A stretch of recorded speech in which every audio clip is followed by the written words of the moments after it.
Eza Gionino dan Meiza Aulia kompak tidak hadir dalam agenda sidang cerai yang digelar di Pengadilan Agama Cibinong, Bogor.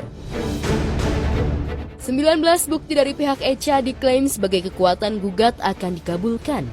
Meski hubungan Eza dan Echa sudah baik-baik saja, namun bukti adanya KDRT disinyalir jadi alasan mendasar untuk Echa kekeh ingin pisah dengan Eza. Benarkah bukti yang diserahkan Echa terkait dugaan KDRT? Kalau KDRT sendiri ya, saya harus sampaikan bahwa di permulaan awal juga Mas Eza kalau untuk KDRT sendiri itu jarang dilakukan. Bahkan KDRT-nya itu kan hanya misalkan sebatas verbal dan lain sebagainya. Kalau sampai KDRT yang parah sekali itu nggak ada. Verbal mungkinnya kata-kata yang kasar. Pemicunya ya pasti ya yang sudah saya sampaikan di awal. Jadi ada percekcokan, lalu juga ada hal-hal yang mungkin dipendam oleh Mbak Echa yang tidak diselesaikan sehingga memicu itu semakin lama dan baru tadi bukti-buktinya disampaikan di majelis. Kita menyerahkan 19 bukti diantaranya terkait juga alasan kenapa kita sampai mengajukan gugatan cerai. Ada bukti chat, ada bukti foto, ada bukti CCTV, ada bukti video. Jika benar KDRT verbal jadi alasan cerai, boleh jadi perempuan yang dinikahi pada 22 Juli 2018 kadung sakit hati dengan ucapan Eza. Upaya mempertahankan rumah tangga pun berujung di pengadilan. Rasa cinta Eza pada Echa diakui tidaklah berubah. Tapi keputusan Echa pun sepertinya sulit untuk kembali pada kata damai atau rujuk. Tapi benarkah sampai sidang pembuktian ini, Eza sejatinya masih ingin kembali pada Echa? Sampai detik ini, ya saya sampaikan Eza itu masih cinta dengan Mbak Echa. Masih sayang dengan Mbak Echa. Namun kan saya sudah sampaikan berkali-kali bahwa itu tidak bisa hanya satu pihak saja, harus kesepakatan dua belah pihak. Saya juga berusaha untuk konfai akun juga. Bismillahirrahmanirrahim. Allah ngasih yang terbaik, jalan yang terbaik untuk kita. Apapun itu gitu loh.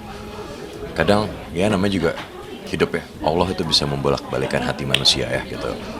Jadi semoga kita dapat jawaban yang terbaik. Echa itu 7 tahun bersama saya. Itu bukan waktu yang sebentar ya gitu. Jadi kalau mau melupakan atau apa, ngomong kosong buat saya. Nggak mungkin bisa segampang itu. Sejauh ini untuk kembali rujuk sudah tidak ada lagi ya. Tapi yang namanya perceraian sampai sebelum putusan kan masih dikasih akses untuk berdamai.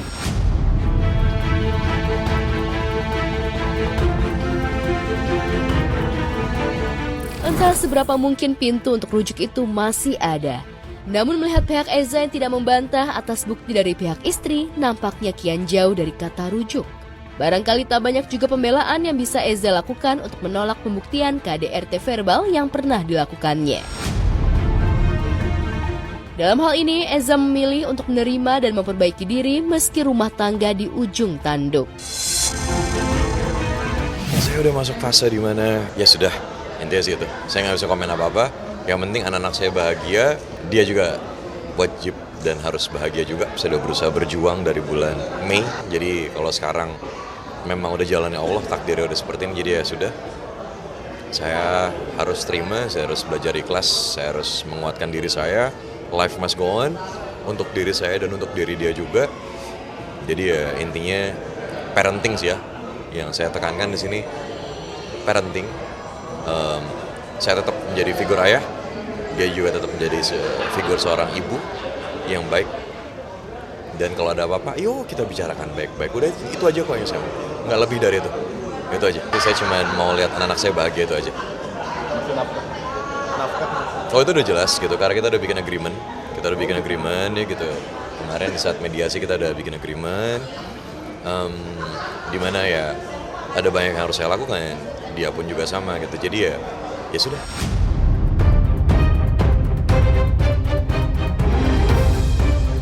Tak berdampingan sebagai pasangan, Eza dan Echa sepakat akan tetap hadir untuk ketiga anaknya.